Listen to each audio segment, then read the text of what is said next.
itu saya seperti mengambil posisi menertawai diri saya sendiri, menertawai itu kok tahu di sini gampang, misalnya tanda gigit itu. Ya, ini bisa kok kamu tetap rock and roll. Iya. Tapi lebih santai itu. Maksudnya seram kan Bang, lihat kan seram tuh.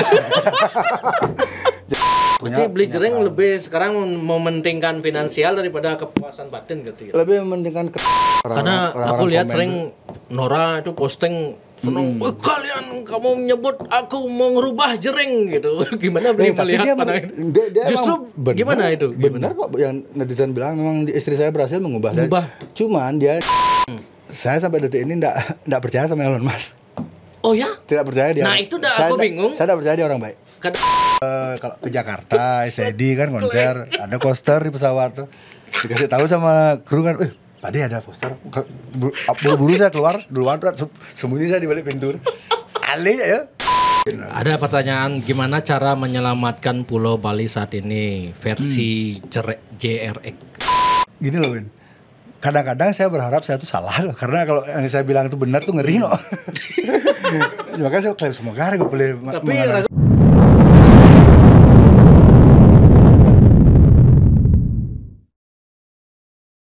selamat datang Beli Jering, woi. Apa kabar nih, lama kita nggak ketemu nih Beli.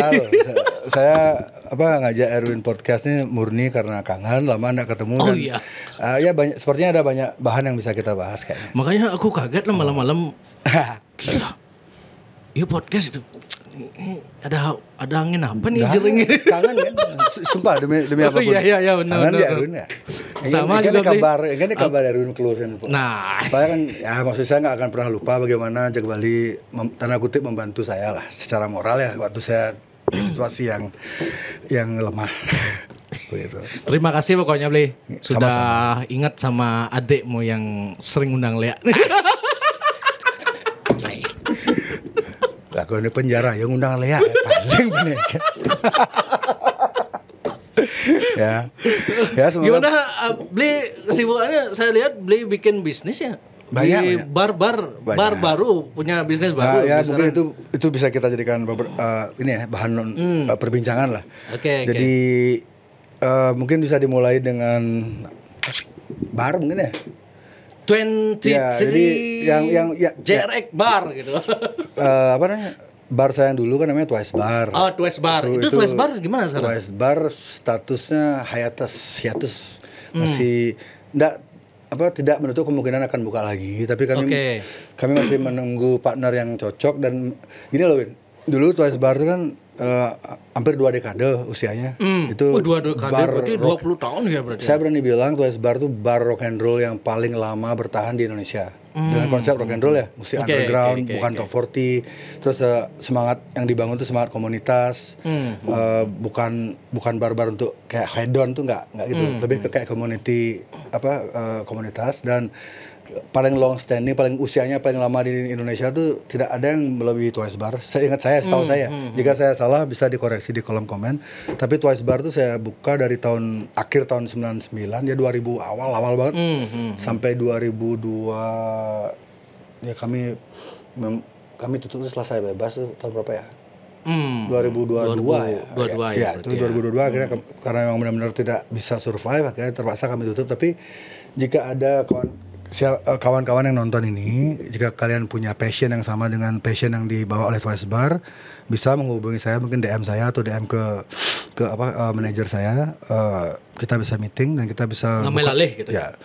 Lokasinya join atau buka di tempat, tapi harus di Kuta ya, karena Twice Bar tuh gininya konotasinya sudah lengket banget dengan image Kuta Rock City loh. Kuta Rock City. Ya, jadi kalau buka di Canggu atau di tempat tidak lain nyambung lah gitu. Saya bakat Soul ya. Soulnya nggak dapat ya. Jadi kawan-kawan yang gini, Twice Bar tuh kenapa sampai bisa tutup tuh karena saya berani bilang kami tidak mendapat apresiasi yang sepadan dengan kerja keras, pengorbanan, fisikal, waktu,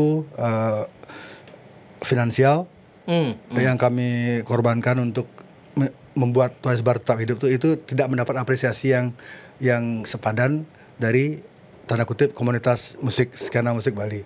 Yang saya maksud dengan tidak sepadan itu adalah kamu udah tahu mau main ke bar, misalnya nonton band temenmu atau band kesukaanmu, tapi kamu sebelum ke bar tuh kamu sudah minum duluan di tempat lain atau atau di rumah.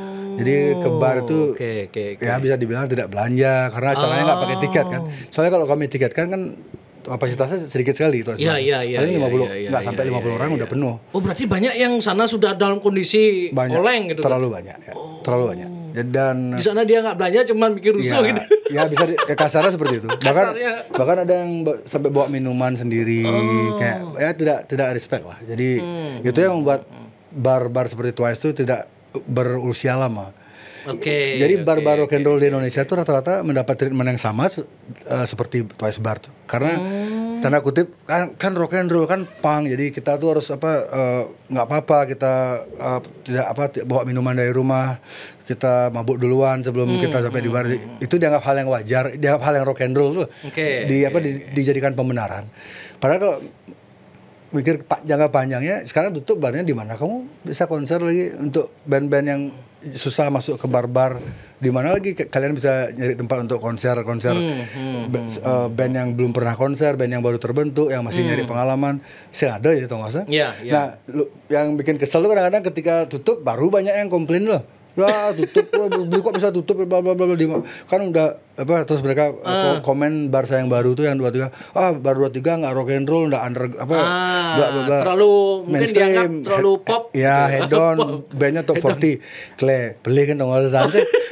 Dan ini kan saya buka bar tuh bukan yayasan LSM atau yayasan amal itu.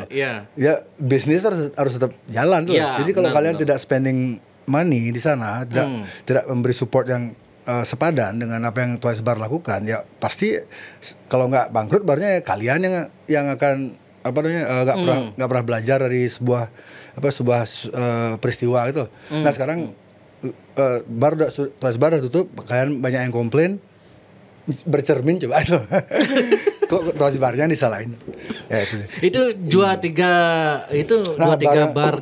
Saya baru saja buka bar baru bersama. Di mana itu lokasinya, Bli? Jadi bar baru ini lokasinya di Jalan Nakula, Jalan Nakula. Nah, ini menarik karena yang saya ajak Joe ini dia punya toko miras paling banyak di Jawa. Dia punya sekitar 40-an titik lah toko miras dan bar itu di Jawa.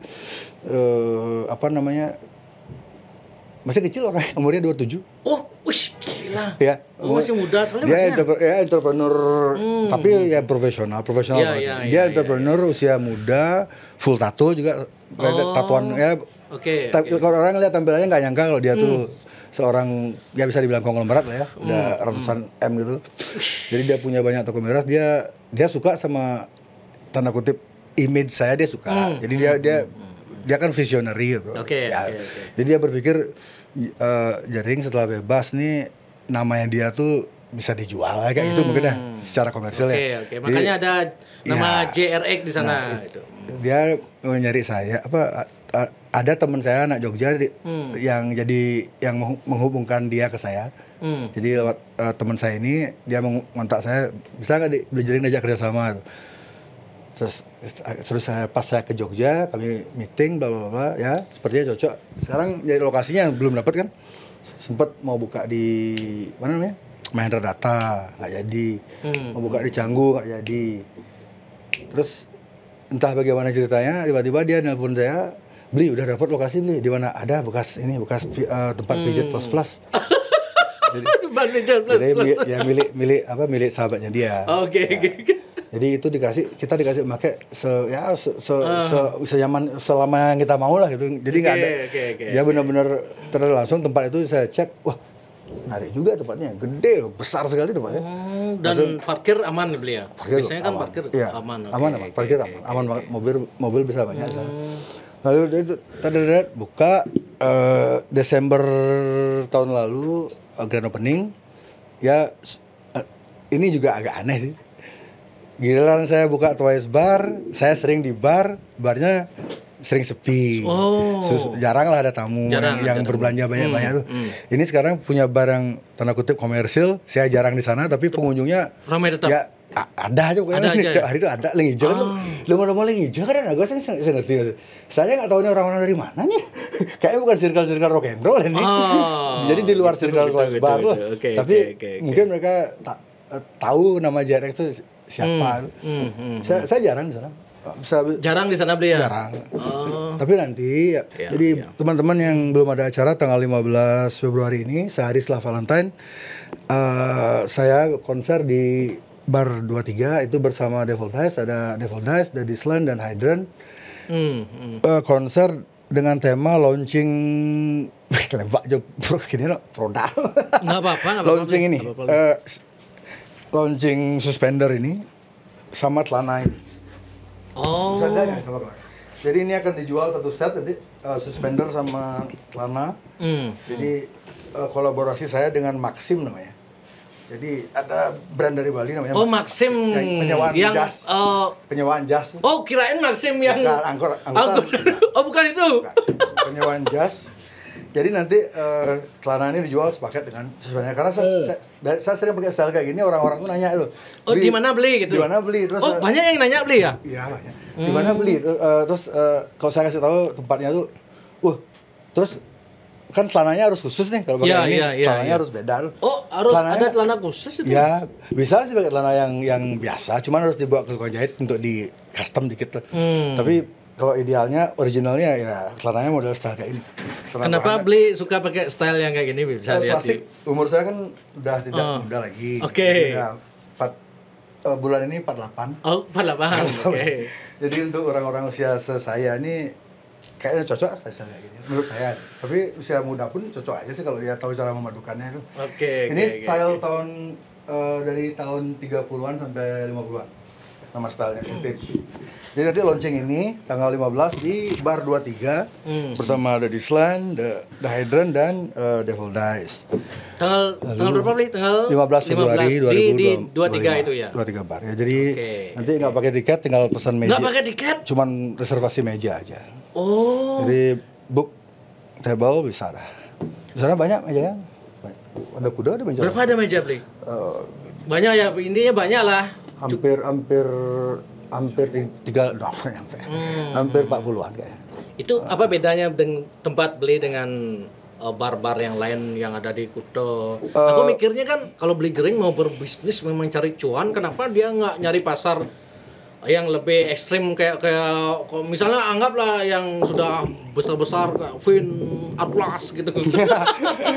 Nggak cocok saya kalau nggak cocok ya image ke sana belum.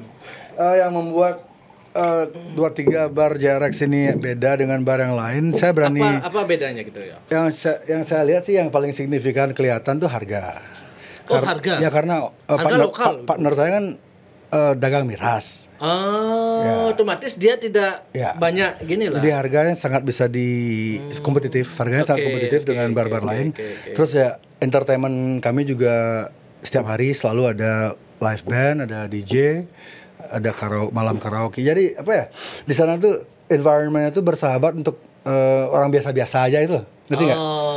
Jadi kadang-kadang kan orang takut ke bar tuh. Ya. Saya takut nih ini. Enggak, ini untuk orang-orang yang biasa, manusia orang-orang yang nggak terlalu nggak terlalu di sini, yang santai, yang mau bikin acara ulang tahun di sana juga sering kan ada yang ulang tahun tamu-tamu kami itu mereka ulang tahun di bar. Agak-agak family sedikit, cuman ini miras itu. Biasanya kan tempat bar gitu tempat identik dengan orang dugem. Iya, dugem. Ada nuansa dugemnya, tapi lebih ke kayak lebih nggak heavy gitu loh. Ngerti kan? Jadi ceria dia, kayak karaoke night. Terus DJ-nya juga mainin lagu yang nggak terlalu deep, nggak terlalu berat, nggak terlalu serius-serius itu. Cuman ya untuk saat ini sih yang saya bisa lakukan agar ada koneksi sedikit dengan nama JRX-nya di 23 itu adalah ya paling sebulan sekali saya bikin event kayak tanggal 15 ini ada band-band rock and roll yang main gitu loh. Nanti tetap ditutup dengan DJ juga gitu. Ya harga atmosfernya juga menurut saya nyaman gitu. nyaman, lighting, dekorasinya, memanjakan estetiknya, dapat estetiknya, gitu. Dan gelap. Siap. Berarti kalau aku melihat sepintas kan kayaknya Beli Jering udah mulai beradaptasi nih dengan kebutuhan pasar zaman sekarang ini. Apa Beli sudah memulai seperti itu atau memang masih tetap pada prinsip-prinsip Beli yang sebelumnya Beli? Ada prinsip yang saya masih pertahankan, itu ada. Gini, ini loh, Win. Saya juga setuju untuk membuat bar 23 dengan konsep seperti sekarang ini. Itu saya seperti mengambil posisi menertawai diri saya sendiri, menertawai itu kok tahu di sini gampang, maksudnya tanda kutip bisa lo hidup, maksudnya nggak perlu kamu jadi manusia ekstrim punya bar punya bar rock and roll seram kan bla bla bla. Tapi miskin gitu. Tapi saya nekang gigit itu. Ya, ini bisa kamu tetap rock and roll. Iya. Tapi lebih santai itu. Maksudnya seram kan Bang, lihat kan seram tuh. Jadi saya belajar untuk lebih agak santai dan menertawai diri saya dulu kayak 20 tahun lebih aku udah di yayasan sosial ngasih band-band lokal dan band nasional untuk tampil di skena underground Bali gitu. Dan tidak menghasilkan, kalau dibilang menghasilkan secara nominal tidak ya, tapi yang lahir band-band bagus. Banyak yang mengasah taringnya di Twice Bar dulu kan. Itu yang saya masih pertahankan rasa bangga itu. Nah, mungkin agak sing sugih dengan Twice Bar, tapi banyak band-band keren lahir di sana itu. Berarti Beli Jering lebih sekarang mementingkan finansial daripada kepuasan batin gitu ya. Lebih mementingkan ketenangan sih sebenarnya. Kepuasan batin tanpa finansial, stres misalnya kan gitu. Nah, kan jadinya ke sana aja. Iya benar. Sebenarnya apa sekarang butuh pembedi drama sedikit, tapi masih punya, maksudnya ada prinsip-prinsip yang saya masih jalan pertahankan. tengah lah Beli, ambil ya sekarang. Betul, kayak sama-sama jalan loh. Jadi dia punya bar komersil tapi sebulan sekali bikin event yang agak rock and roll. Kayak gitulah jadinya subsidinya. Jadi idealismenya masih hidup meskipun itulah ya, karena aku lihat sering Nora itu posting kalian kamu menyebut aku merubah Jering gitu. Gimana Beli melihat dia justru gimana itu? Benar kok yang netizen bilang memang istri saya berhasil mengubah saya. Cuman dia yang orang tidak ketahui itu istri saya tuh mengubah saya tuh tidak dengan memaksa saya. Itu yang orang lain tidak ketahui. Oke. Itu kunci. Menurut Beli Nora berhasil merubah Beli dalam hal apa gitu? Satu dalam hal cara berpikir ya, lebih dewasa, kayak ngobrol tuh nggak se ekstrim dulu karena bisa kok kita nyampein message yang sama tanpa memakai diksi yang serem, kelenci bangsat gitu, gitu. Terus istri saya tuh punya bakat, dia punya bakat politik, dia pintar bicara. Diplomasi pintar dia. Jadi saya secara nggak langsung terpengaruh dengan cara dia berdiplomasi itu. Dua ya itu caranya ngomong kesana. Keren. Dan dia orangnya alami loh. Sengai-ngai. Genuine. Ya, organik dia. Pintar ngomong itu. Gitu. Bisa. Nah itu yang orang-orang nggak ketahui, dikira Jering dirubah sama istrinya. Ya memang dia merubah saya, tapi dia nggak memaksa saya untuk berubah. Saya yang melihat bahwa ternyata begini. Contoh gitu. yang dia kasih itu bisa ya seperti itu. Wah ya nggak salah milih istri gitu. Itu pertama. Yang kedua merubah ini juga skala prioritas sebenarnya. Skala prioritas lah bahasa umumnya lah ya. Berarti kalau dulu kan nggak pernah mikir mau punya anak, mau jadi ayah. Kalau sekarang mulai dah harus siap jadi ayah. Apa yang harus saya tinggalkan nih? Apa yang harus saya mulai lakukan agar siap ketika jadi ayah. Erwin udah mengalami fase itu kan? Ya. Jadi ya semoga bisa terjadi itu karena ya bagi saya pribadi masih memungkinkan Beli kalau Beli masih cuman gini masih proses ya, kesiapan saya secara mental saya masih belum 100% loh. Masih ragu-ragu, masih takut. Cuman pingin tapi takut ya wajar sih ya. Iya. Erwin gimana pas baru punya anak, nggak ada rasa takut, nggak bisa jadi figur ayah yang baik. Sama gitu. Takut memberi contoh yang tidak baik ke anak kayak gitu-gitu loh. Itu yang masih saya khawatirkan sih. Kalau istri sih cager. Aku sebenarnya bingung nih Bli, masalah di zaman sekarang ini kan punya pemikiran yang ingin sebebas tanpa kita terikat sama sekali gitu kan. Mungkin Bli juga sama, mungkin punya pemikiran. Sementara dunia sekarang seperti ini gitu. Gimana cara menjalani menurut Bli itu gimana? Kejar percakapan. Seperti ini gimana maksudnya? Boleh buka jaket? Boleh Bli. Ini cuaca kayaknya panas sekali ya. Panas buatan. Semua buatan. Ini by the way, ini saya mau promoin dikit jaket teman saya. Jaket. Ini namanya mereknya Imperial, made in Bali, dan sudah banyak dipakai oleh band-band rockabilly internasional seperti Stray Cat, Brand Setzer, Reverend Horton Heat, dan banyak lagi musisi-musisi Amerika dan Eropa yang membeli di Bali. Jadi ini produk keren loh. Jadi masih sedikit yang tahu, dan Bali seharusnya bangga punya produk kayak gini. Merah. Ya. Yang penting bukan sponsor PDIP ya.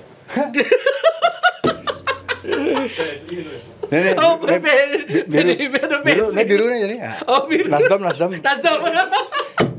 Nah gitu kan. Oke Bli, ini ada berita kebetulan nih, aku podcast sama Bli Jering nih, tiba-tiba ada berita Elon Musk dan Trump gitu. Dan Trump akan menghapus atau menyetop dana USAID gitu ya. Itu gimana menurut Bli? Ya, memang. Ini kan banyak aku posting itu banyak yang ngeteng Bli Jering nih. Ulu ya jering. Semua akan jering pada waktunya gitu. Jangan. Kalau semua akan jering pada waktunya, semua jadi drummer, siapa suruh jadi vokalis? Siapa ntar jadi gitaris, semua jadi drummer. Kok masuk penjara?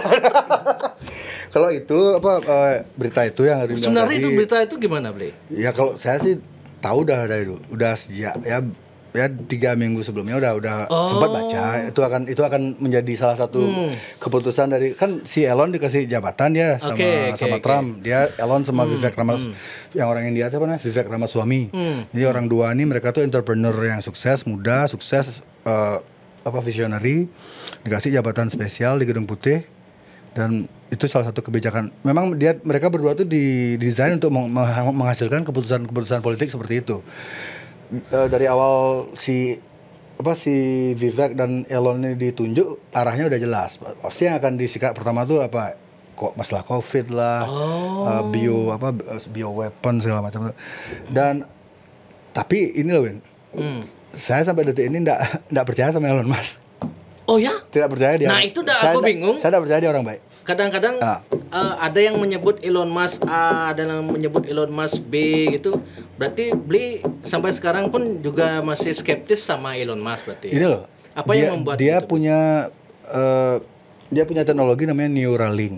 Neuralink itu adalah teknologi nano yang super kecil, yang nanti akan berupa chip itu dimasukkan. Dia sudah melakukan uji coba ke monyet. Jadi akan ditanam di otak manusia.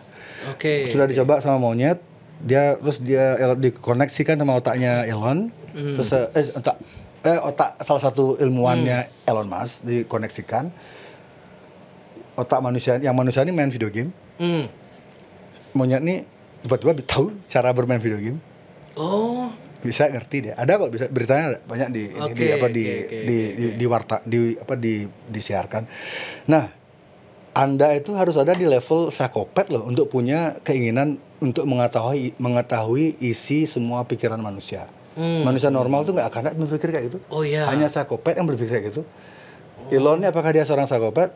Menurut saya sih ada tendensi ke sana keras. Dan orang seperti dia ketika diberi too much power, bahaya sekali. Bahaya. Ya. Berarti Trump memakai dia juga, ini sebenarnya bahaya juga berarti ya. Sementara Bli kan sering memuji-muji Trump ini. Enggak muji sih. Enggak, gimana? Bukan. Enggak bersimpati juga enggak ya. Di antara pilihan A, B ya lebih baik. Lebih ke menyeimbangkan opini aja sih. Soalnya saya di Indonesia. Bli tidak terima kalau ini Kalau kamu pengen tahu jelek-jeleknya Trump, kamu juga harus tahu jelek-jelek musuhnya Trump kayak itu loh. Jadi kita tuh menjadi warga dunia. Paham. Kita tuh menjadi warga dunia yang well informed, yang terinformasikan secara benar, balance. Check and balance itu harus ada dua, itu harus imbang. Berarti bukan berarti Bli menyuarakan Trump terus, berarti bukan berarti Bli sepenuhnya terus setuju dengan apa yang Trump. Apa namanya? Saya tuh dari dulu suka balance itu saya suka. Agak terobsesi sedikit sama balance itu. Iya.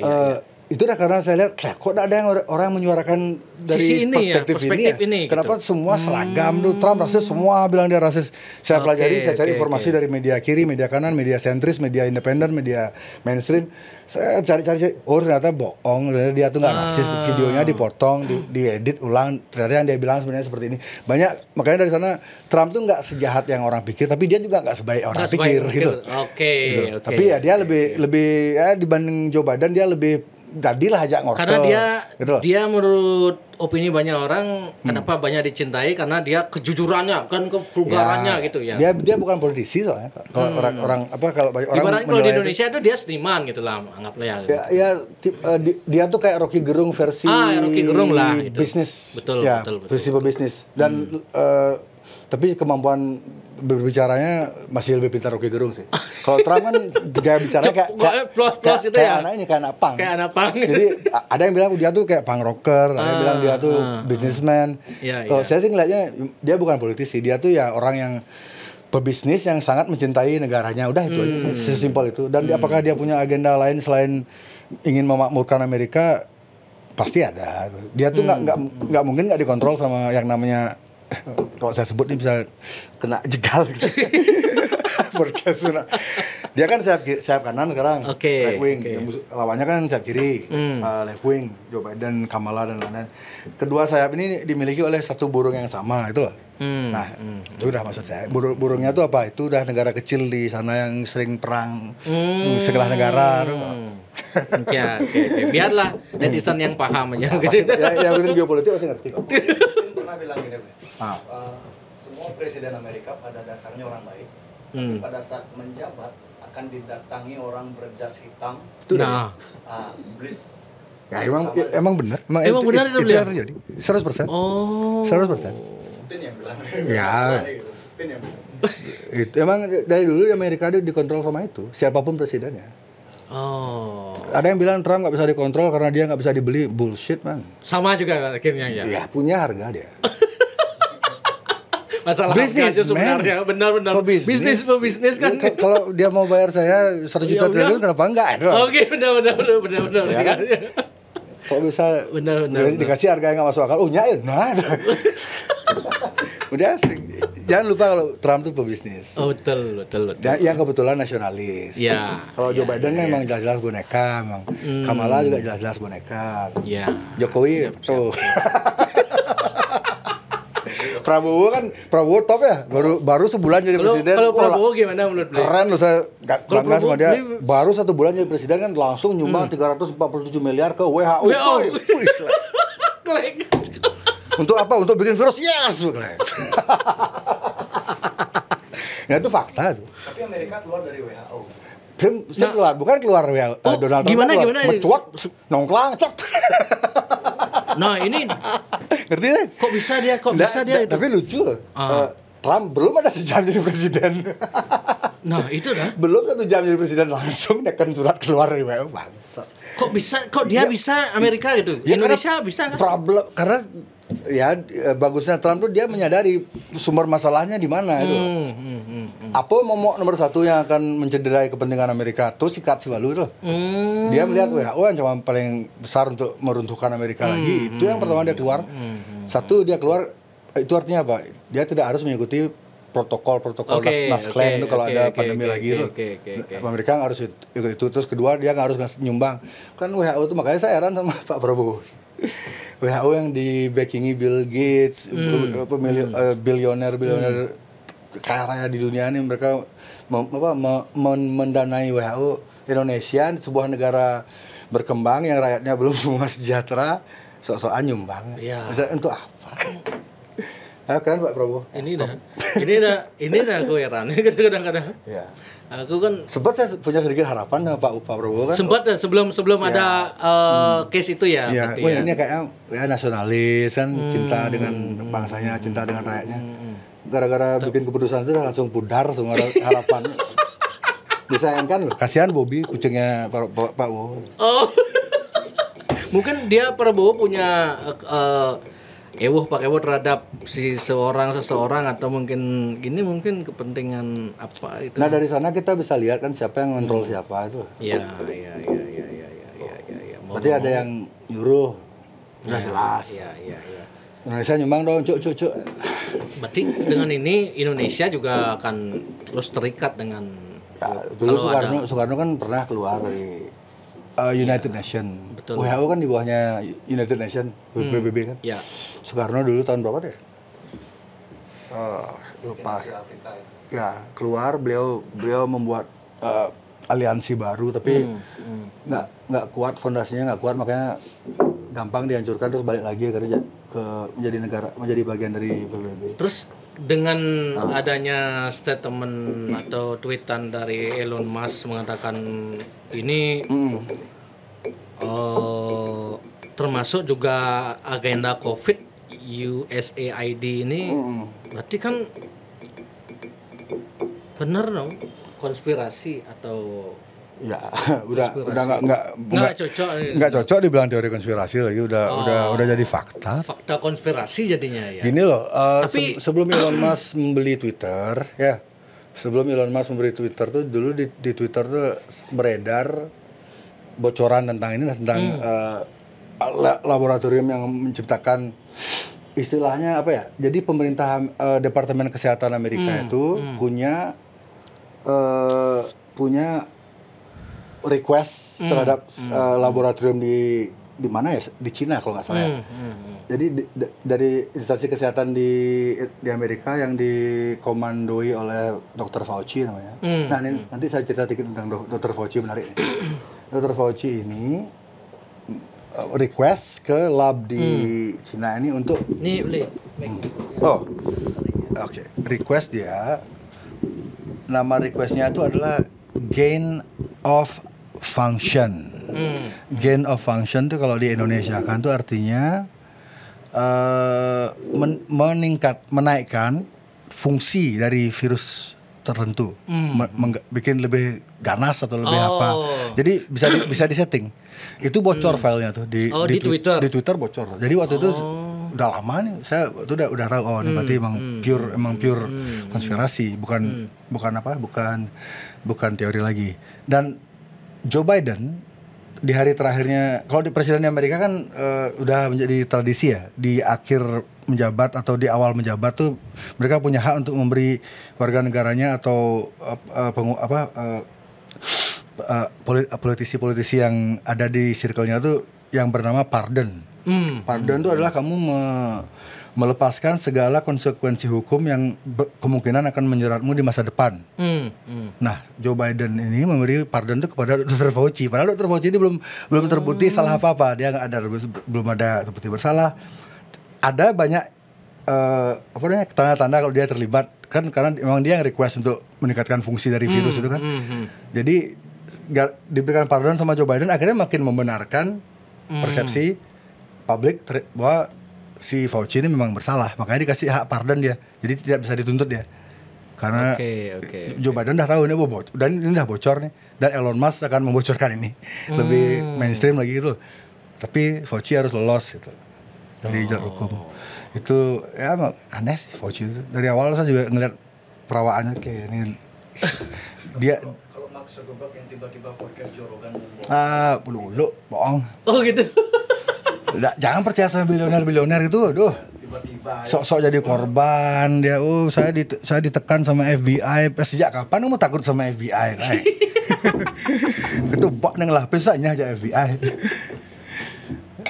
Ya tapi ya gitulah, kita lihat politik ya. Sekarang Trump menang, tiba-tiba Facebook mau menghapuskan fact checkers, nggak ada fact checkers lagi. Terus free speech boleh sekarang, free speech bla bla bla. Ya kelihatan penjilat sih kok. Saya lihat ya.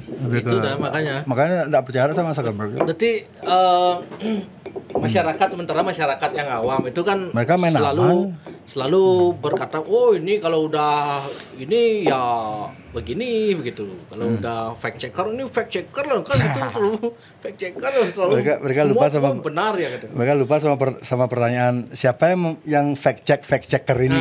Gitu. Terus dananya dari mana? Itu penting loh diketahui siapa yang mendanai fact checker. Follow ikuti arah uangnya tuh ketahuan aja jawabannya. Oh dia, pantas orang dia jualan produk ini, makanya jawaban fact checker itu diarahkan untuk membeli produk ini. Tidak banyak yang mau melakukan riset sendiri masalahnya, dan mungkin diawali dengan rasa gelisah atau penasaran mungkin ya. Dia merasa nggak cukup ilmu juga sih. Kan nggak semua orang sok pintar kayak saya. Banyak orang yang tahu ilmunya dia terbatas, makanya dia percaya aja dengan apa yang media beritakan. Kan? If you wanna jika kamu ingin mengontrol dunia, kontrollah media seperti Jack Bali. Tapi kalau Anda menguasai Jack Bali, nah kan Edwin. Seng. Ya seperti itu. Jadi, makanya jangan sebaiknya. Ya saya sarankan sih kepada warga dunia, jangan terlalu cepat percaya dengan sosok-sosok seperti Zuckerberg, Elon Musk, siapa lagi Trump, terus ya lawan-lawannya Trump. Tetap gunakan objektivitas logika, yang tinggi, objektif dan skeptis. Harus fair gitu. Berani nyari informasi itu di media kiri, media kanan, media sentris, independen, mainstream, harus semua dicari itu. Makanya aku kadang-kadang gini suka mikir gini, kenapa Beli Jering itu selalu sangat membela Trump ini? Kenapa? Berarti Beli itu gelisah melihat sisi negatif Trump aja yang terus diviralkan, sementara Beli tahu bahwa ada sisi B dan C loh tidak muncul juga gitu pasti analogi jalanannya gini Win. Kamu ngelihat orang nih sendiri dikeroyok oleh 5 orang. Ya. Dan kita nggak tahu nih siapa yang salah, siapa yang benar. Apa insting pertamamu? Oke. Apa insting pertamamu ngelihat satu orang dikeroyok? Pasti salah dia gitu. Pasti pengen kan ya pasti. Nah gimana nih? Ada apa masalahnya? Apa masalahnya? Itu yang salah kan tentang Trump. Saya nggak bela Trump. Stop lu. Ada apa nih dia? Ada apa nih? Semuanya nyerang semuanya dia. Ternyata dia ya kalau dia benar salah kan nggak apa-apa. Ternyata dia benar loh. Dan so far sejauh ini kan Trump banyak benar omongannya kan. Terkait tentang pandemi ya. Kelebihannya Beli Jering, Beli bisa mengakses informasi yang kebanyakan orang Indonesia bahkan khususnya di Bali tidak bisa masuk. Salah satunya ya gampang sih. Kecerdasan untuk meriset itu kan tidak semua orang. Gini apa? Yang dasar lah bahasa kemampuan menyimak informasi bahasa Inggris pertama. Nah, cara melihat ada subtitle Indonesia bisa disetel. Iya benar sih gitu. Ya, gampang. Yang susah tuh nyari orang yang tepat, yang maksud sumber yang tepat itu ya susah. Di sana ilmunya. Makanya kita harus rajin-rajin jangan terlalu percaya sama algoritma juga. Kadang-kadang kita diarahkan sama algoritma kan habis nonton ini dia sarankan nonton ini. Jangan percaya cari yang bukan yang tidak disarankan. Jadi kita tuh dapat informasi itu objektif dia. Ya paling enggak dari 100% terus kita dapat 75% aja dari the truth. Itu udah cukup untuk membuat kesimpulan yang besar itu loh. Kayak gitu. Terus menurut Beli dengan Trump menyetop USAID ini keputusan yang tepat atau gimana Beli? Katanya ada bilang 10.000 karyawan dipecat, terus dananya untuk sosial kesehatan bahkan sampai ke Indonesia Bali itu di stop gitu. Gimana menurut Beli?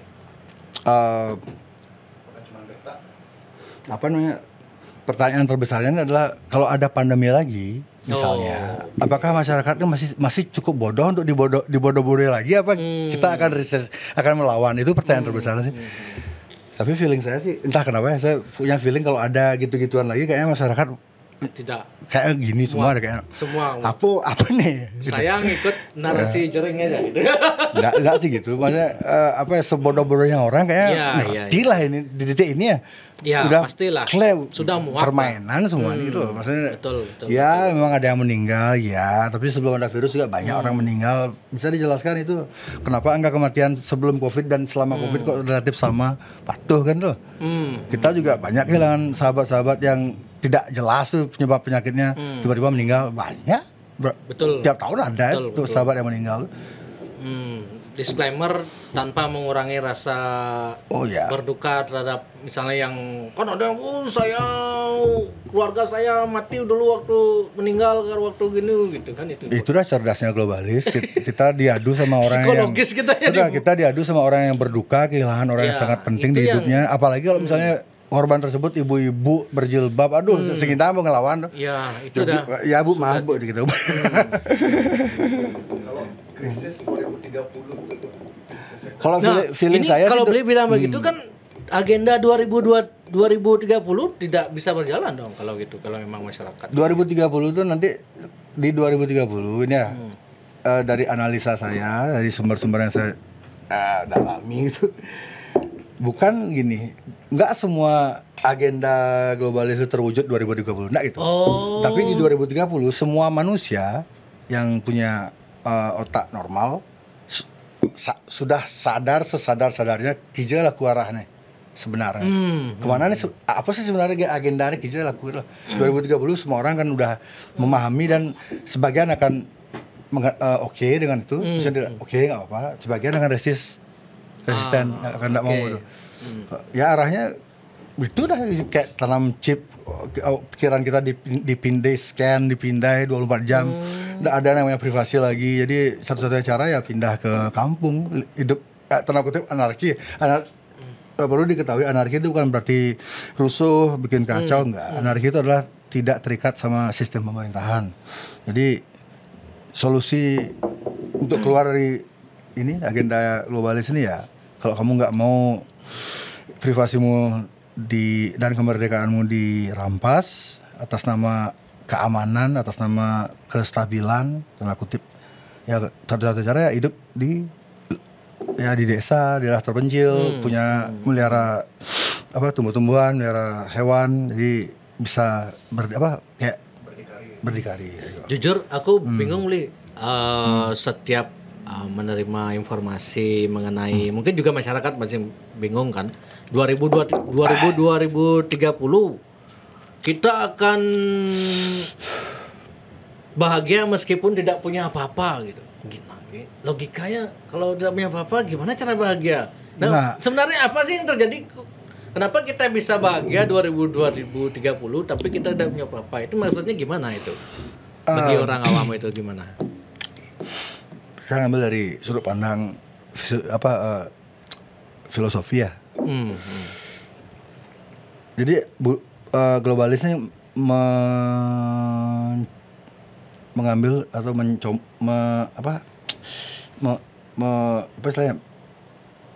istilahnya ngambil tapi nggak banyak loh apa istilahnya. Saya jemaah deh filosofi Buddhis Buddha. Melepaskan diri dari keterikatan materi. Itu diambil sama dia. Psikologis ya, berarti. Tapi ini ada yang diuntungkan gitu. Kalau di Buddha kan dia lepas dari keterikatan materi dan tidak ada pihak yang diuntungkan kan. Oke. Yang beruntung dia karena dia tenang hidupnya, nggak butuh handphone mahal, nggak butuh rumah mewah, pokoknya dia bahagia hidupnya dengan segala keterbatasannya. Nah sekarang ini adalah yang terjadi itu kita dibawa ke arah seperti itu. Manusia tuh gimana caranya biar semua tuh rental jadinya, semua tuh nyewa. Itu dah sewa semua. Jadi dari kendaraan, rumah, bahkan pakaian kayak gitu, semua bisa disewa. Alat-alat rumah kayak TV, AC, bla bla bla itu semua sewa. Jadi ada bau komunisnya sedikit. Nah itu seperti sistem itu komunis. Jadi dia hibrida dia. Jadi semua filosofi ini diambil, digabung, hybrid. Jadinya itu ada filosofi Buddhismenya, ada filosofi komunisnya, ada filosofi kapitalisme baru, kapitalis tapi bentuknya baru loh. Kayak terus semua itu terpusat, tersentralisasi di titik kekuasaan yang semakin sempit. Kalau sekarang kan titik kekuasaan masih banyak nih. Ada beberapa titik lah di dunia ini yang ngontrol narasi bumi ini apa yang terjadi, peristiwa-peristiwa yang terjadi di bumi ini, ada beberapa titik yang menentukan itu. Nanti di 2030 tuh mereka sih maunya agar cuman sisa satu titik. Dan ini yang akan ngontrol semuanya, tersentralisasi, dan manusia tuh dijauhkan dari keterikatan materi, terus manusia juga dijauhkan dengan agama. Manusia akan dijauhkan dengan spiritualism. Jadi benar-benar itu akan jadi, ya kita jadi produk aja, lahir jadi produk. Semua pikiran kita dipindai, di scan. Kita baru berpikir aja misalnya, negara apa nih, aku mau berontak lagi 2 jam, bersih ke. Anggaplah. Tadi jam segini Anda berpikir seperti ini ya. Ada ganjaran hukumannya kayak itu. Anggaplah kalau kita berpikir sekarang, saya masih punya mobil, motor, rumah, tanah, misalnya, gimana ini? Gimana proses mereka itu akan membuat kepemilikan? Gimana proses mereka mengambil alih itu karena apa? Mungkin ada musibah atau apa? Nah itu makanya global warming, climate change, itu wabah, itu semua tuh digunakan untuk mengontrol orang menuju ke arah untuk tidak punya mobil lagi. Sehingga semua dibuat mobil ya. Kemiskinan semua dibuat duitnya habis, sehingga mereka terpaksa harus menjual aset-asetnya semua gitu maksudnya ya. Tidak menjual, diambil alih sama negara. Diambil alih sama negara. Negara komunis kan punya hak seperti itu. Kalau misalnya itu dijalankan tuh. Negara punya hak untuk ngambil alih aset kita. Dianggap misalnya mereka bikin peraturan dilarang lagi memakai mobil karena mobil akan menimbulkan climate change. Punya ada mereka sehingga hak. Kalau dilarang ya ngapain mau aja jual gitu. Atau enggak, kalau kita jual bener yang beli nggak ada karena udah tahu mereka mobil itu akan diambil alih sama negara itu. Gila, masa sampai segitunya sih? Ya kalau mereka berhasil ya, kalau mereka berhasil. Tapi kalau menurut beberapa orang yang saya ikutin, ini akan susah. Buktinya apa? Mobil listrik nggak sukses. Itu contoh pertama tuh. Gagal mobil listrik di Amerika, gagal di Eropa, gagal. Betul. Nggak ada yang, maksudnya masih banyak orang yang naik mobil biasa kok. Itu dah salah satu tanda kalah lah mereka globalis. Gagal ya melenyapkan mobil bertenaga bensin tuh. Terus memakai climate change sebagai alat kontrol untuk nakut-nakutin orang tentang bumi mau kiamat bla bla, itu juga gagal menurut saya. Kalau saya lihat sih gagal itu. Karena orang ngelihat aktivis kayak semacam Greta Thunberg, yang ada perempuan dari Swedia yang masih kecil tuh, umurnya sekarang mungkin udah 19 sekarang. Dulu orang respect sama dia, tapi lama-kelamaan makin banyak kebohongannya dia yang kebongkar tuh. Dan jadi sekarang orang lebih banyak yang nggak suka sama dia itu. Ini orang usia segini ngomong masalah climate, masa nggak ada yang orang nggak ada kekuatan gede di belakangnya. Orang-orang udah sadar, ternyata setelah ditelusuri ternyata ada kekuatan besar di belakangnya dia, globalis itu. Terus ya intinya masyarakat sekarang nih setelah pandemi ini agak sedikit pesimis mereka sama aktivisme tentang gitu-gitu. Karena semuanya berkaitan nih. Wabah, climate change, masalah spiritualism, pemusnahan agama, jadi satu paket semuanya. Berarti si globalis ini bikin good boys sama bad boysnya. Selalu seperti itu.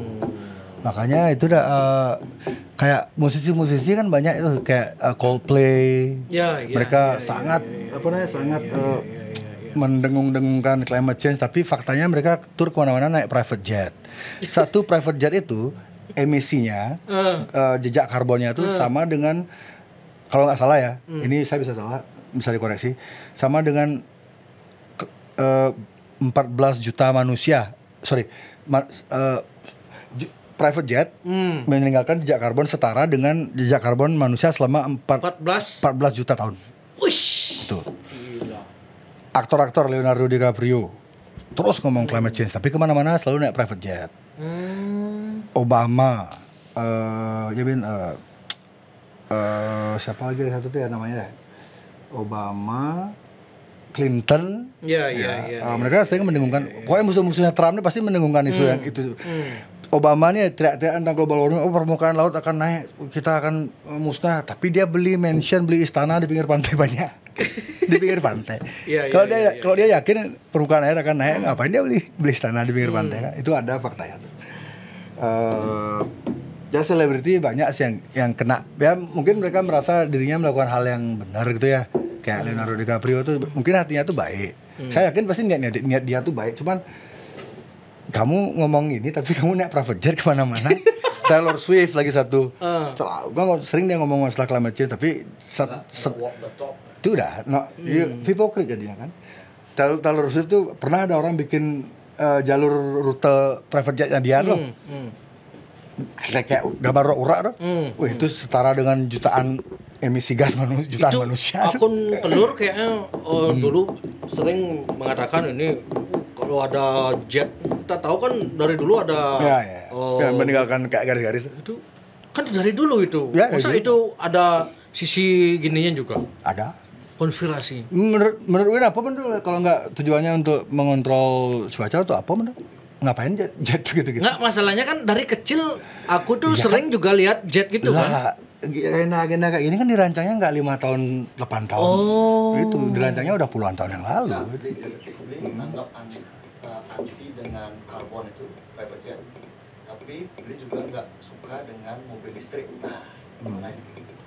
Ya makanya jalan tengahnya adalah ya bang aja biasa anak milih dok mobil bang, dok mobil listrik bang, santai gitu. Jangan terlalu ekstrim dulu. Harus stop pakai mobil bensin, harus tidak boleh naik private jet. Iya. Dan itu juga kayak misalnya mau ngomongin masalah climate change, kalau kamu memang pingin ngomongin masalah climate change, ada baiknya kamu ya jangan naik private jet loh. Iya, pesawat biasa tegak, pesawat komersil tegak tuh. Paradok kan itu. Iya, paradok saja. Itu udah. Dengan gininya sendiri. Iya. Hipokrit. Memang hipokrisi itu memang jadi salah satu identitas dari globalis. Mereka selalu hipokrit orang-orang tuh. Teriak-teriak kayak anti perang tapi mendanai perangnya. Dia mendanai perang itu. Teriak-teriak menolak pro aborsi. Kan yang lawannya yang sayap kiri left wing kan pro aborsi, sayap kanan anti aborsi. Sayap kiri ini selalu bilang my body my choice gitu loh. Ini tubuh saya, ini hak saya. Tapi ketika tiba di urusan vaksin, saya ngomong gitu ya. Ini tubuh saya tapi milik kalian, milik negara. Dengar narasinya Jering awal-awal Covid tuh.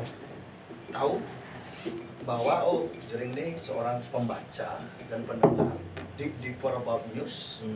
Nggak cuma di permukaan aja, cari lagi sampai dalam, keluarlah narasi-narasi. Ini bisa diperhitungkan.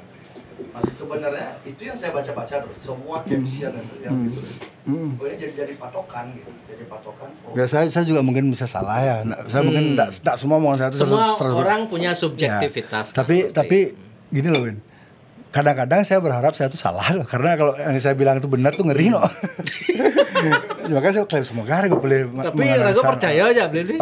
Karena aku menjadikan Beli Jering itu sebagai tempat Rago riset yang hal-hal yang tidak bisa saya jangkau. Nah, kelemah Rago kan itulah anggap itu. Bahasa yang gampang. Ya itu nyari intisari itu mungkin kesannya kayak cerna bodoh bareng kayak gitu. Soalnya gimana ya? Tidak ada ujungnya. Adanya perkembangan baru.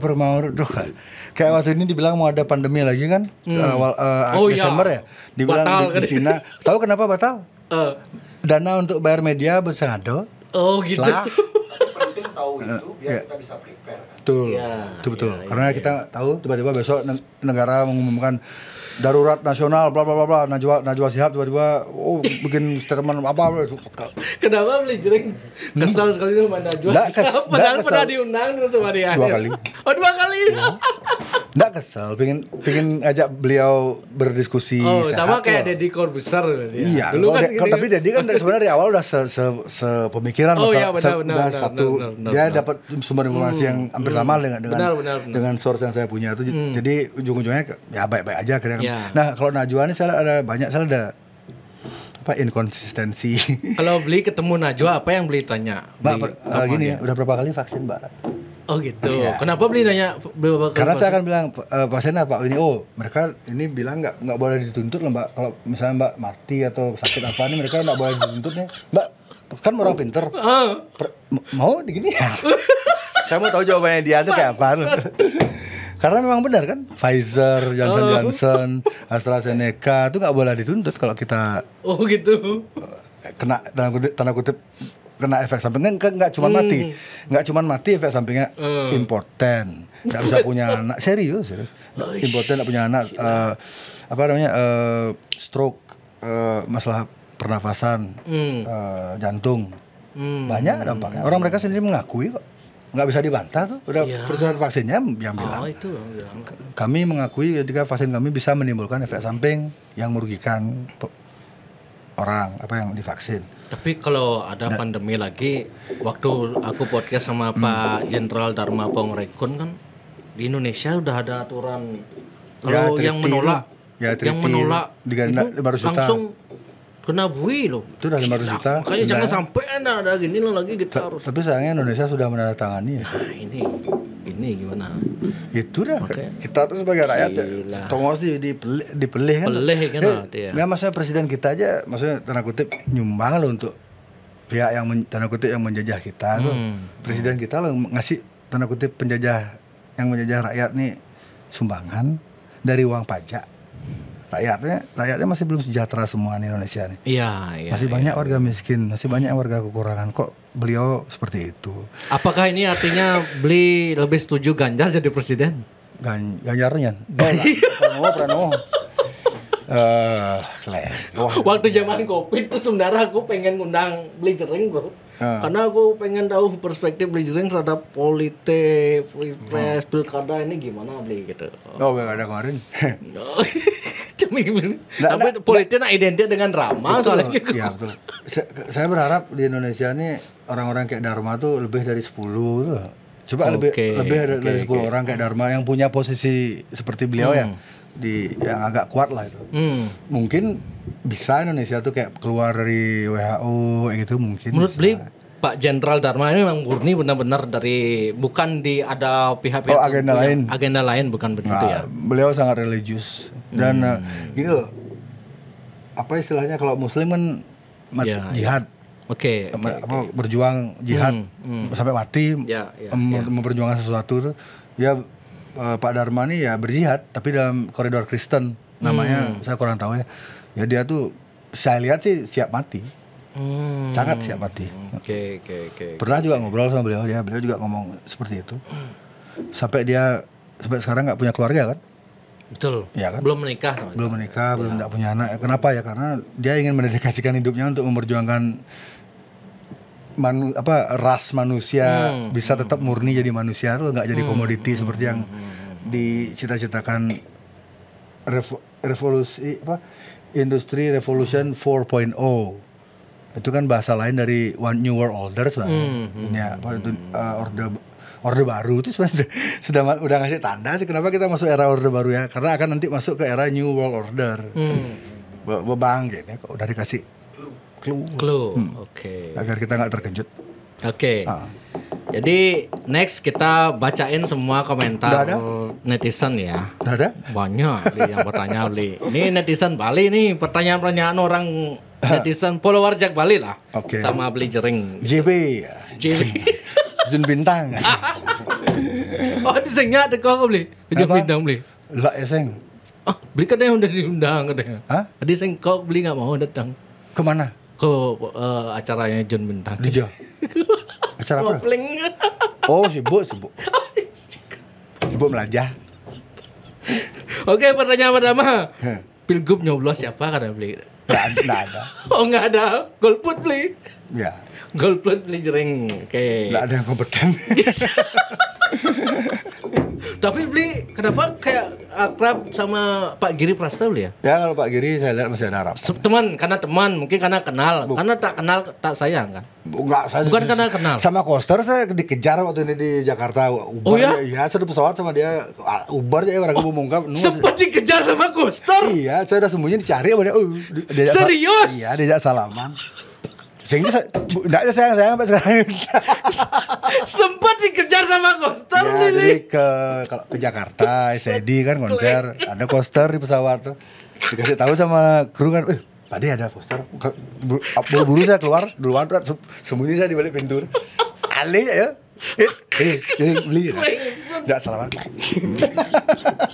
Tahun berapa itu Bli? Pas pilpres, pas pilkada, pas lagi pemilihan. Kalau Giri sih saya akui agak nyambung lah. Oh, Ada tapi dia jiwa kenapa rebelnya. Giri Prasto tuh sulit diundang podcast di mana-mana, termasuk aja Bali. Menurut Beli gimana dia? Orangnya itu Giri Prasto. Dia gini, dia apa teka dengan jaga image-nya. Oh takut. Karena politisi wajar lah Ya, gitu ya. takut dia dipotong omongannya tuh diedit Ya, kayak Trump ya, tuh, ya, kayak Trump loh. Tiba-tiba Oh. kesannya rasis gitu. Oh gitu. Dia pasti punya tim penasihat Siap. yang ngikutin geopolitik juga kan. Siap. Hati-hati Pak sama media Pak, nanti statement Bapak dipelintir kayak gitu. Dia. Tapi kalau Jack Bali dikasih 20 miliar mau nggak? Oh kalau mau lah, sama saya mau jadi Trump saya. Kalau harga saya di mata Pak Giri 3 M.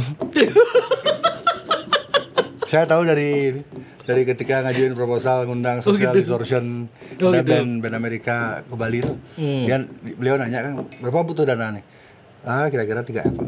Oke, bisa. Ya, bisa. Dengan satu syarat, apa tuh acaranya harus free. Tidak pakai tiket. Aduh, saya wani. Berusuh kutanya. Oh iya ya. Iya, Kalau masuk acara penjara konser saya. tanpa tiket tuh berapa sekali beliau? Ya apalagi band legend yang nonton tuh bukan cuma Indonesia loh, Malaysia, Singapura. Gila. Ya bisa dari apa Jepang, ngeri. Sampai rusuh tuh, siapa yang bikin acaranya jering Nih, Bli. penjara bener. Ada pertanyaan, gimana cara menyelamatkan Pulau Bali saat ini versi JRX? Menyelamatkan Bali katanya. Menyelamatkan apa nih konteks lingkungan Mungkin atau karena atau di tengah, karena mungkin dia mindset- berkaca pada isu-isu saat ini, mungkin Bali selalu kalah dengan itu pendatang mau baik pendatang domestik maupun Ya. WNA gitu. Bali selalu. Ya betul, saya setuju tuh. Gini loh, nah Apa, ini mungkin mindset orang Bali perlu diubah atau gimana ya beliau? ya tapi tetap penentunya tuh adalah pengambil keputusan, Win. Pemerintah. Ya masyarakat tuh bisa protes, bisa ngelawan, tapi nggak akan perubahan tuh nggak akan bisa terjadi selama para pengambil keputusan nggak mendukung sikap-sikap rakyat yang mereaksi terhadap tanda kutip invasi ya. Kita Bali ini sadar nggak kita tuh sebenarnya sedang diinvasi oleh WNA dari negara-negara yang bermasalah. Nah, dalam konteks ini negara Rusia dan Ukraine. Itu di Canggu tuh sudah seperti negara sendiri mereka sudah punya negara sendiri. Nah, yang kelemahan Bali ini ya para pengambil keputusannya ini, terutama gubernur dan wakil ya, termasuk Pak Giri juga, mereka tidak memahami the language of the problem. Bahasa dari masalah itu mereka nggak paham. Karena Inggrisnya mungkin kurang atau tidak punya translator yang ngerti tentang konteks dan nuance. Jadi the language of the problem itu kalau selama pengambil keputusan ini tidak ngerti apa sebenarnya language masalah ini diurai itu kan harus pakai bahasa asing. Tersirat dan Ya tersurat. kalau mereka masih tidak bisa mengurai itu tidak akan selesai masalahnya. Dan kalau saya lihat sih jika seperti ini terus ya. Kalau tadi pertanyaannya bagaimana caranya menyelamatkan Bali ini dari invasi warga asing yang semena-mena, investor-investor luar yang mendominasi ekonomi di Bali. Kita cuma jadi penonton. Satu, harus ada dialog yang serius antara pengambil keputusan dengan rakyat. Dan ini harus dilakukan secara mendalam, didasari oleh fakta dan riset, dan menghasilkan keputusan yang memang benar-benar pro rakyat. Sekarang kalau saya lihat sih Pak Koster, Pak Giri belum siap sih untuk itu sih kayaknya. Belum siap loh. Ya, mereka belum. Saya lihat Karena kebanyakan politisi itu memikirkan bagaimana cara terpilih 5 tahun lagi gitu kan. Ya mungkin itu salah satunya, dan ini mereka masih terlena dengan warga asing kan membawa lahan pekerjaan buat kita itu, mereka buka bisnis ini kan kita jadi, tapi kan kalau terus-terusan kayak gitu kan kita jadi siapa yang punya pulau ini sebenarnya? Nah, ini Bali ini punyanya siapa? Kalau diimbangi dengan nominal investasinya gimana? Mungkin bisa di sana ada negosiasi yang baik ya. Misalnya kalau kayak gitu ya. Orang asing kesini 50 miliar gitu, nggak punya 50 miliar nggak usah. Itu mungkin bisa jadi salah satu solusi tuh. Bisa. Kenapa nggak? Ya, pokoknya intinya tuh kita tidak anti investasi ya, tidak anti orang asing, tapi gimana caranya mencegah agar pemodal dan WNA ini tidak over itu, tidak melakukan hal yang tidak semestinya mereka lakukan.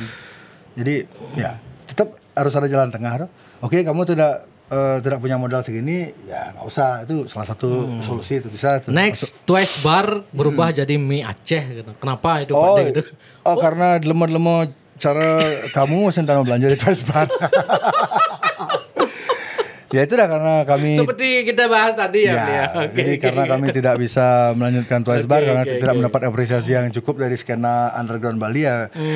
Kami sewakan tempat itu ke mie Aceh. Ya, at least mie Aceh itu milik orang Indonesia. Iya, benar. Milik lokal jadi. Oke, Bli, bagaimana menurut Bli ketika pemerintah sibuk memberikan bansos bukannya berusaha untuk membuat masyarakat berdikari? Apakah itu langkah yang sudah tepat atau pemerintah cuma mengikuti demand masyarakat yang cuma pengen instan? Ya. Nah, itu lingkaran setan. Lingkaran setan itu ya. Ya, jadi masyarakat yang bodoh melahirkan pemimpin yang tidak pintar. Pemimpin yang tidak pintar gitu melahirkan rakyat yang lebih bodoh lagi ya. Betul. Ya, tapi pertanyaannya bagus sih. Di dunia demokrasi ini kan pemimpin itu adalah representasi dari masyarakat. Betul gitu ya. Ada kutipan menarik nih, Win. Ini keadaan yang keras, hidup yang keras, itu akan menghasilkan laki-laki yang keras, yang kuat. Nah, laki-laki yang kuat akan menghasilkan sebuah environment atau lingkungan yang nyaman atau aman. Lingkungan yang nyaman atau aman akan melahirkan pria-pria yang soft. Ya. Pria-pria yang soft, yang lembut ini akan menghasilkan dunia yang kacau balau. Dunia kacau balau ini melahirkan pria-pria yang keras, muter kemungkinan. Ngerti yang? Siklus. Ya. Jadi gitu itu ada muter benar. Kenapa Bali sekarang kayak gini ya, karena jujur ya orang Bali ini karakter orang Bali terlalu soft, kurang keras. Ya. Saya lihat ya. Kenapa? Karena saya baca juga banyak referensi etnis dari luar Bali yang bikin kacau di sini, mereka ribut di sini seenaknya. Itu berarti orang Bali itu nggak dianggap itu. Karena saya banyak juga membaca buku tentang psikologis orang Bali gitu. Satu orang Bali penurut, satu orang Bali punya sejarah jadi budak, satu orang Bali yang memang bekerja untuk gengsi saja, satu orang Bali emang selalu rajinnya ya ketika dia merantau. Ya. Dia akan sukses ketika dia balik ke Bali dia akan gagal lagi gitu. Gimana menurut Bli itu? Sudah energi pulau ini emang membuat karena katanya Bali itu tempat untuk bersenang-senang, bermanja-manja. Jadi tidak cocok untuk orang bekerja keras bagi orang Bali gitu. Tapi energi pulau ini kan emang seperti itu, kayak emang bikin orang santai. Ya muka santai apa ya?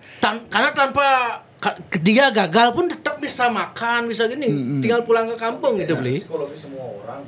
Tinggal pulang ke kampung dia bisa makan. Sementara perantau ketika dia tidak berhasil gini, dia nggak bisa makan gitu loh.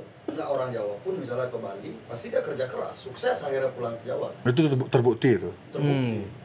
Dan orang Bali merantau akhirnya karena nggak ada apa ya sukses juga. Misalnya di Jakarta sukses, balik ke Bali ya di Jakarta sukses sih. Ya, itu kayaknya psikologi semua orang. Ada cerita begini, aku baca di buku ya. Dia salut sama orang Bali yang merantau di Lampung misalnya gitu. Tapi ketika dia mahasiswa nih, dia bekerja di Bali, loh kok bukan beda nih karakter orang Bali ini gitu. Oh iya, Bli. Sorry motong ceritanya. Enggak apa-apa. Ya, lanjut. Thank you. Lanjut. Jadi ada cerita ada orang luar Bali, dia kenal baik sama orang di Lampung gitu. Orang Hindu Bali, orang Bali tapi di Lampung gitu. Tapi ketika dia sudah bekerja, dia bekerja di Bali. Dia bekerjanya di Bali tapi kok merasakan orang Bali ini karakternya tidak seperti yang aku kenal di Lampung dulu gitu. Orang Bali yang ini malas-malas itu. Di Lampung Jemaat. Jemaat gitu. Gitu berarti. Jadi gini inti dari ceritanya itu orang Bali itu sebenarnya jangan survive karena kalau mereka terdesak loh. Kalau di Bali mereka tidak merasakan terdesak soalnya. Itu dah makanya santai dia. Santai gitu. Tapi itu udah kayak landscape Bali juga mendukung itu kan kita pulau yang indah, banyak pemandangan bagus, ada pantai, ada gunung, ada danau. Dan dari semua provinsi di Indonesia Bali itu termasuk salah satu provinsi yang paling banyak orang senyum. Nah, itu betul. Ya kan? Ya, hospitality-nya tinggi. Makanya itu kadang-kadang keramah tamahan kita tuh dianggap sebagai weakness sama pihak-pihak yang punya agenda tidak bagus loh. Oh, ya soft dia gertak kan ini apa. Akhirnya mereka diremehkan ya. Kalau bicara soal itu berurusan dengan orang Bali gampang katanya.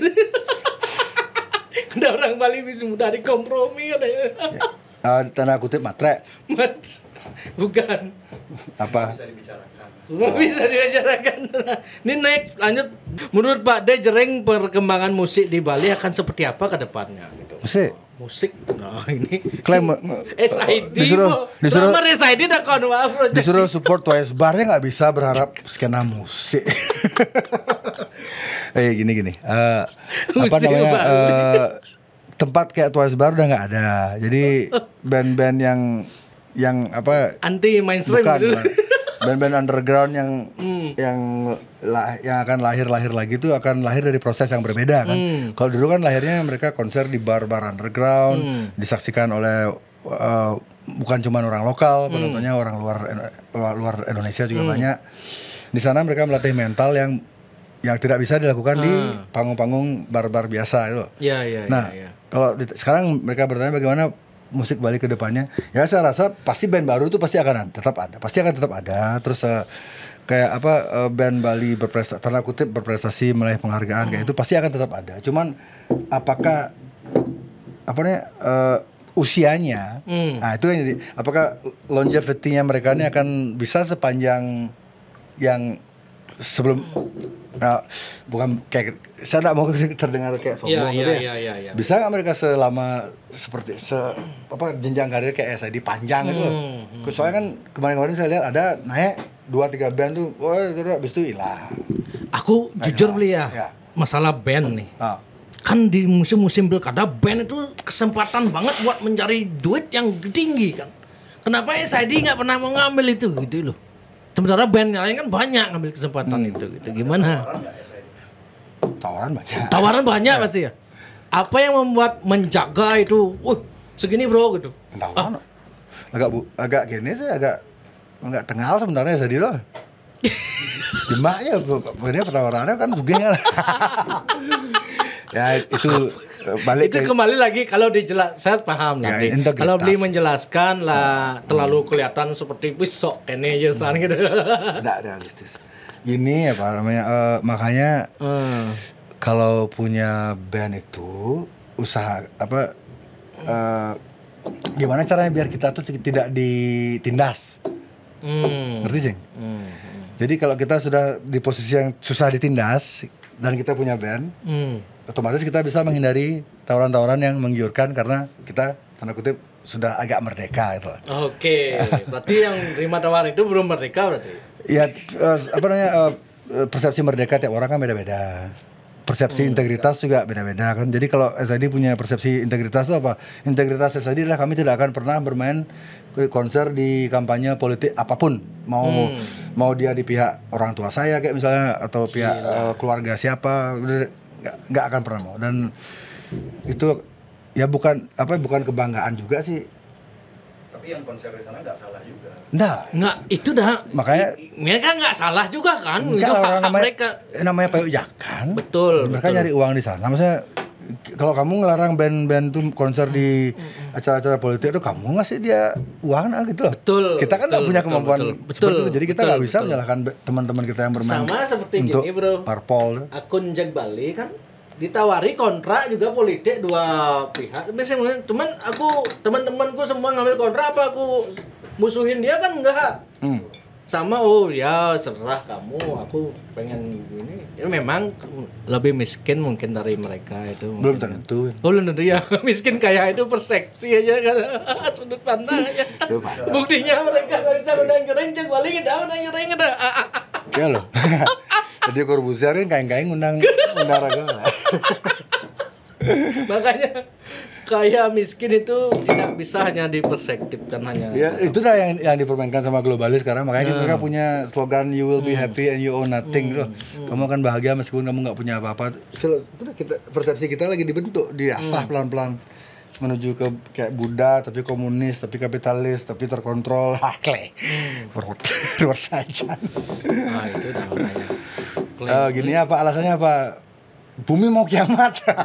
Oh iya baju mah di rumah aja, hashtag di rumah aja. Nggak usah meeting, Zoom aja. Kenapa? Global warming. Oke. Bagaimana jaga jarak tuh. Kamu tuh nggak hasil riset di Amerika? Kan sekarang menteri petinggi institusi kesehatan di Amerika kan Robert F Kennedy namanya. Itu ponakannya JFK itu.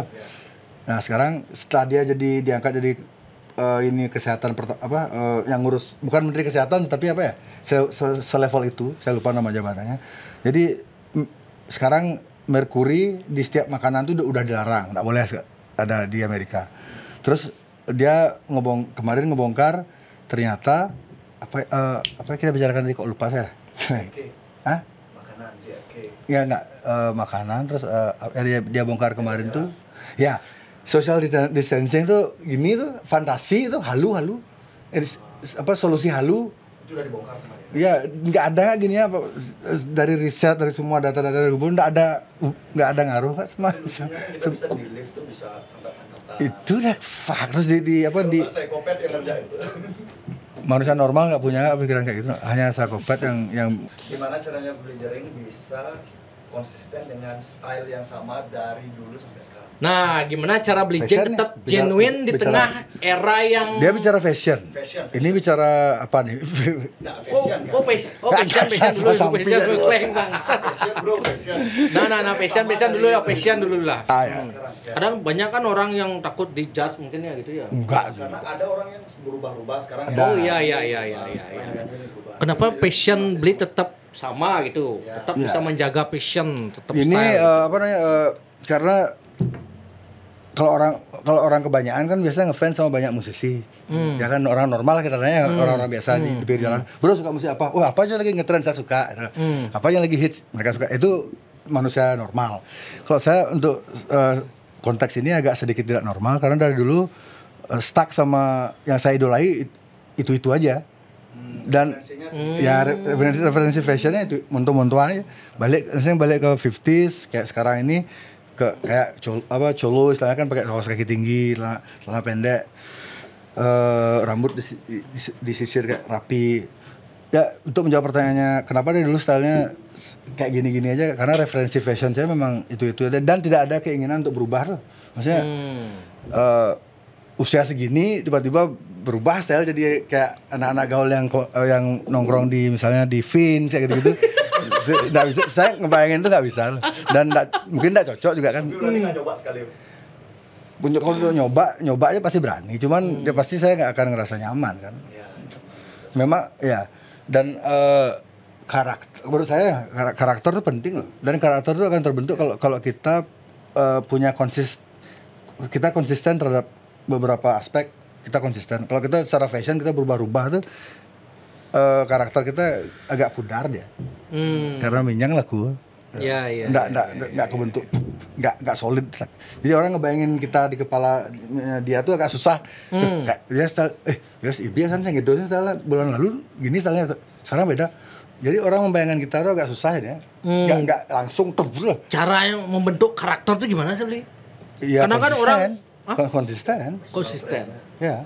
konsistensi. Kadang-kadang kan dipengaruhi karakter, dipengaruhi juga zaman sekarang dipengaruhi oleh faktor eksternal juga kan.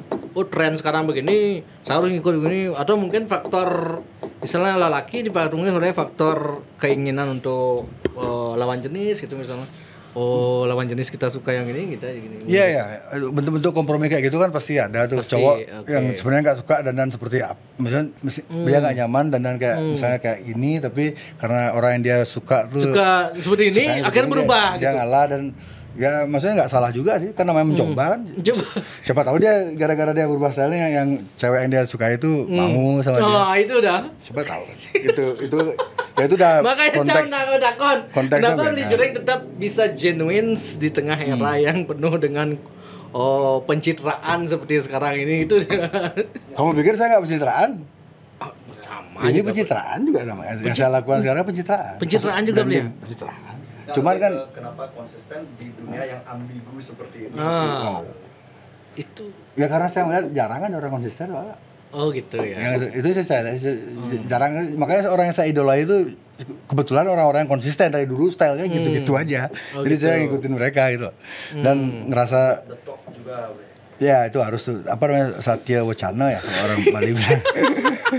Ya loh, malu lah ngomong A tapi kelakuan Z gitu. Kayak itu udah kayak aktivis-aktivis yang global warming tapi naik private jet. Dan aku kadang berpikir begini, Bli. Sebenarnya di dunia ini tidak ada orang idealis. Masalah nominal aja sebenarnya, Bli, gitu.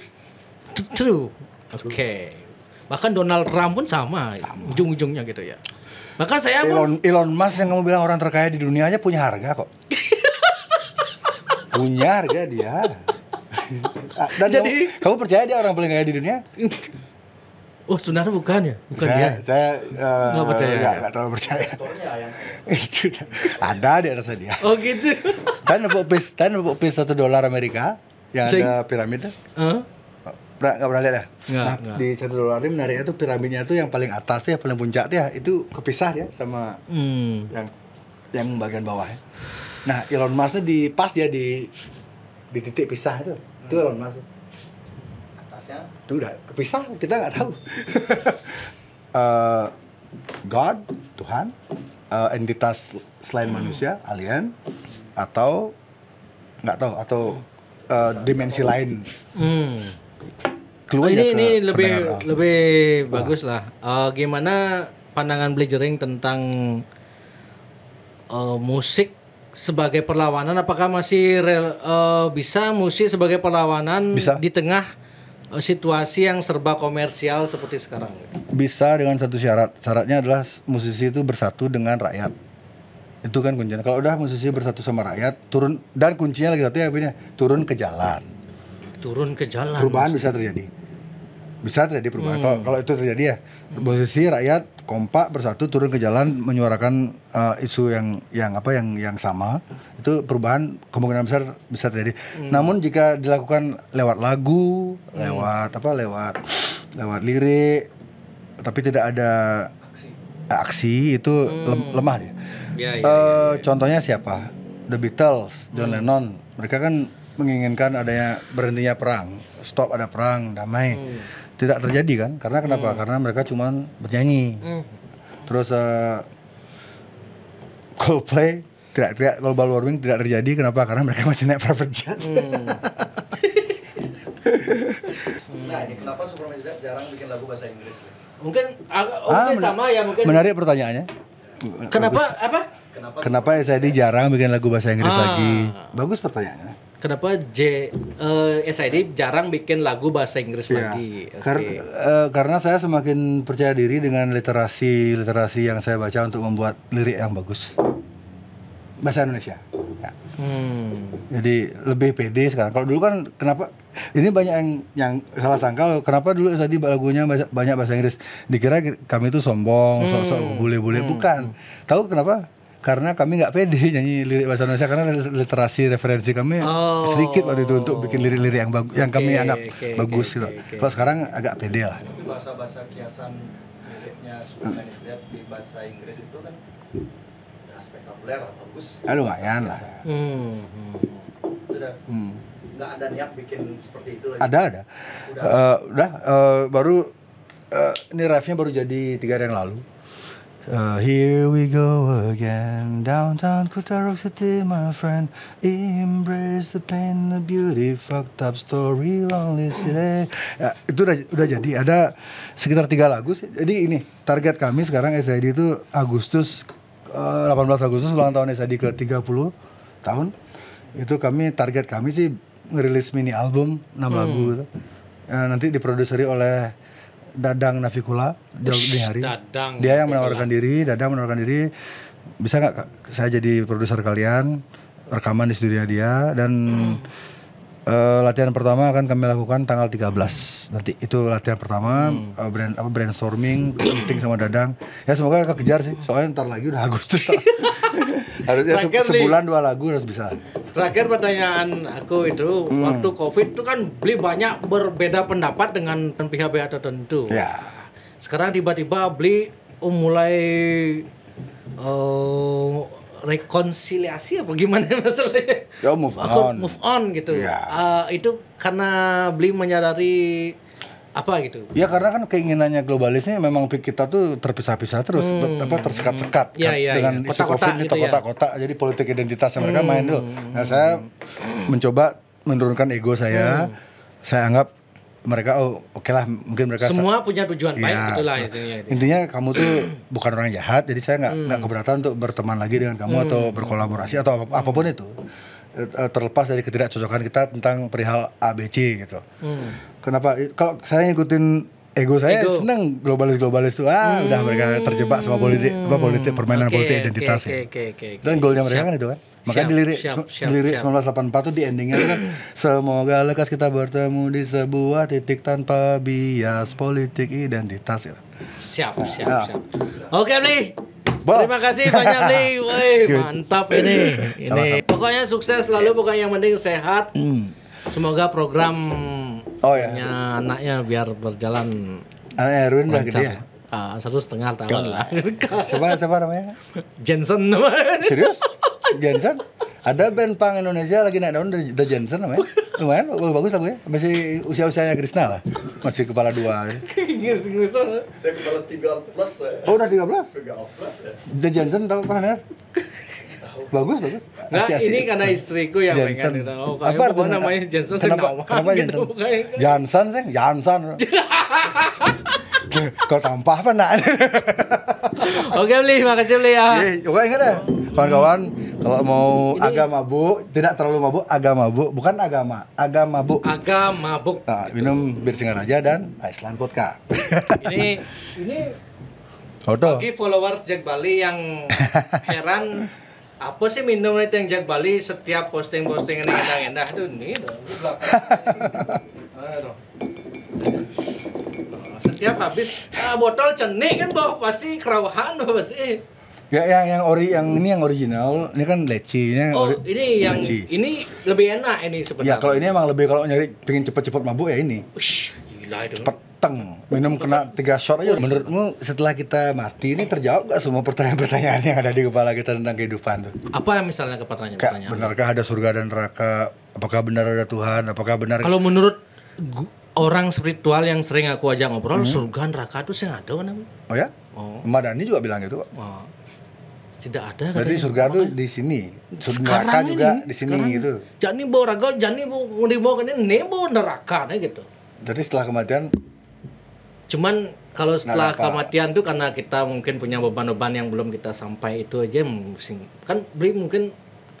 Misalnya kita mati, wah gue sap orang kene ajak nih sap ragu orangnya itu yang kebeban itu yang mungkin dia maksud mungkin itu ya. Cuman perlu referensi lebih dalam lagi nih gitu. Soalnya makin lama saya belajar tentang teori evolusi manusia tuh makin bingung kok. Oh, sama juga. Jadi makin banyak kita belajar, makin merasa bodoh kita nih jadi. Aneh. Betul. Jadi ada kadang-kadang untungnya jadi orang nggak terus suka belajar. Pernah. Hidup itu tetap misteri menurut saya. Pasti lah. Hidup itu hanya misteri itu yang pasti. Ya. Makanya orang Bali, bro, agree. Baru kemarin baca buku loh. Orang Bali itu kenapa tetap bahagia dan nyaman? Kenapa? Karena bodoh. Masuk akal. Bukan bodoh, lugu. Aduh guguk. Mohon maaf ya, bukan karena ini buku saya bisa bertanggung jawab, saya bisa liatin bukunya kok kepada kalian semua bagi yang protes itu. Ya. Kenapa bodoh? Karena bodoh lah dia tidak memikirkan banyak hal yang santai kan jauh gitu. Kalau di filosofi barat ada istilah namanya ignorance is a bliss. Jadi ketidakpedulianmu itu adalah sebuah anugerah. Dan itu dilakukan oleh orang Bali. Tapi konteks anugerahnya apa? Kita dapat ketenangan tapi kita dijajah. Nah, itu untuk saya jujur bukan menjudge orang Bali, tapi saya baca buku kaget juga gitu loh. Mulai Parno kan ya kan? Mulai Parno.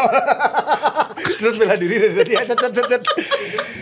Olahraga apa yang bisa nabrak orang?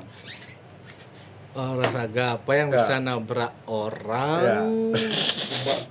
Salah. Karate. Salah. Apa? Becak silat. Becak silat.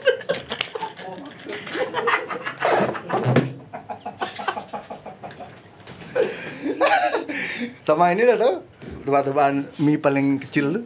Mie paling kecil. Nah, Indomie sama mie gelas mana gedean size-nya? Indomie. Enggak mie gelas, saya gedean size-nya. Mie Indomie lah. Iya, Indomie lebih gede dibanding mie gelas. Oke, berarti mie gelas lebih kecil. Ya. Yang lebih kecil dari mie gelas apa? Apa ya? Mie sloki. Mie? Sloki. Emang ada mie sloki? Kan lebih kecil dari gelas dia. Gimana sih? Sloki kan sudah ambil gelas ya. Oh, maksudnya slokinya lebih kecil daripada gelas. Bukan, kemasan. Baru bisa gini minum udah kayak gini.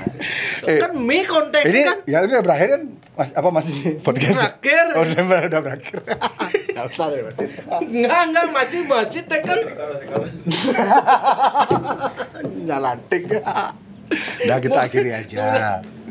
Sebenarnya podcast jadi masih endingnya masih menyalatik. Asli. Jangan bidangku.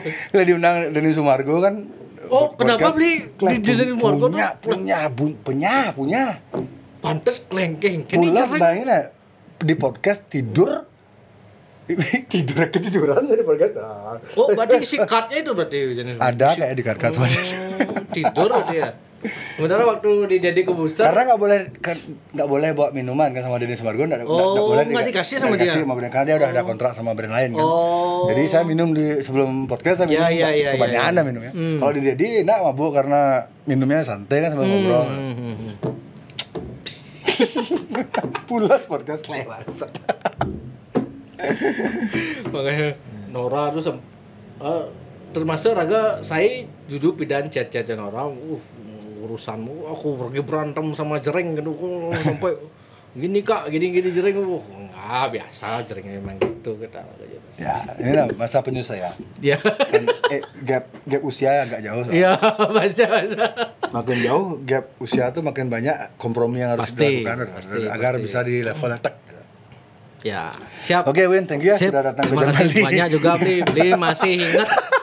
Bli masih ingat sama aku aja, aku udah senang banget gitu. Maka aku benar-benar pikir Jering ini sing ingat ya cang nih gitu. Nggak mungkin saya lupa. Karena momen-momen kita tuh akan ingat sama orang tuh ketika kita ada di momen yang paling rendah tuh pasti kita ingat siapa yang membantu kita dan itu nggak akan bisa lupa. Justru yang gampang lupa tuh orang-orang yang kita temui ketika kita di atas. Oke, siap. Oke, Bli. Siap.